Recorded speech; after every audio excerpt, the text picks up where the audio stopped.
तो आज हम करेंगे accounting entries in the books of acquirer company. अब उस कंपनी की बुक्स में हम एंट्री करेंगे जो दूसरी कंपनी को परचेज करती है या एक्वायर करती है। ठीक है, तो उसके लिए पहली एंट्री आएगी हमारे पास फॉर परचेज ऑफ बिजनेस, व्यवसाय का क्रय करने पर। तो क्रय करने पर एंट्री बनेगी business purchase account debit to liquidator of the company liquidated. अब ये जो बिजनेस परचेज अकाउंट है, यहाँ पे अमाउंट कौन सी लिखोगे? अमाउंट लिखोगे आप परचेज कंसिडरेशन की। ठीक है, उसके बाद नेक्स्ट एंट्री आएगी हमारे पास for assets and liabilities taken over. जब संपत्तियों और लाइबिलिटीज को टेक ओवर किया जाता है तो उसके लिए एंट्री आएगी वेरियस एसेट्स अकाउंट डेबिट। यहाँ पे आपने याद रखना, यहाँ पे आपने बुक वैल्यू नहीं लिखनी है, यहाँ पे लिखनी है रिवाइज्ड वैल्यू। ठीक है, जो नया मूल्य लगाया गया है या फिर जिस मूल्य पे वो खरीदी गई है।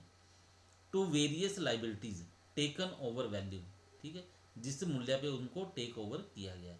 To business purchase account. अगर इसके बाद भी अगर कोई बैलेंस आता है तो बैलेंस आएगा, उसको हम लिखेंगे गुडविल या फिर कैपिटल रिजर्व। अगर क्रेडिट साइड का टोटल ज़्यादा आता है तो डेबिट साइड में हम लिखेंगे गुडविल अकाउंट डेबिट। और मान लो ये डेबिट साइड का टोटल ज़्यादा आता है तो क्रेडिट साइड में हम लिखेंगे टू कैपिटल रिजर्व। ठीक है, जो भी बैलेंस आएगा। उसके नेक्स्ट है for making payment to the liquidator of the vendor company. Payment करते समय क्या एंट्री आएगी? Liquidator of the liquidated company account debit to bank account to share capital account to securities premium account. ठीक है, अगर share capital जो है premium के ऊपर इशू की गई है तब। नंबर फोर्थ एंट्री आएगी हमारे पास liquidation expenses paid by the acquirer company.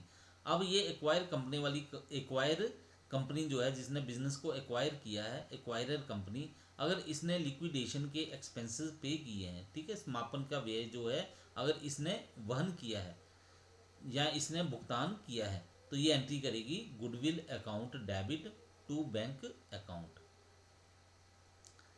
Fifth entry है for formation expenses of the acquirer company. अब स्थापित करने के जो व्यय लगेंगे, ठीक है, अगर वो एक्वायरर कंपनी ने जो पे किए हैं उसके लिए एंट्री बनेगी preliminary expenses account debit to bank account.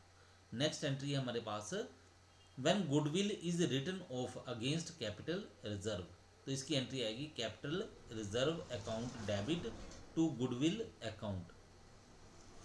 Next है if any liability is discharged by the acquirer company. अगर किसी उत्तरदायित्व का भुगतान जो है, किसी दायित्व का भुगतान अगर एक्वायरर कंपनी करती है तो उसके लिए एंट्री आएगी respective liability account debit to share capital और बैंक अकाउंट। तो रिस्पेक्टिव लाइबिलिटी में आप क्या लिखोगे? जो अमाउंट पे करनी है, अमाउंट पेबल है, उस अमाउंट को आप लिखोगे उस लाइबिलिटी के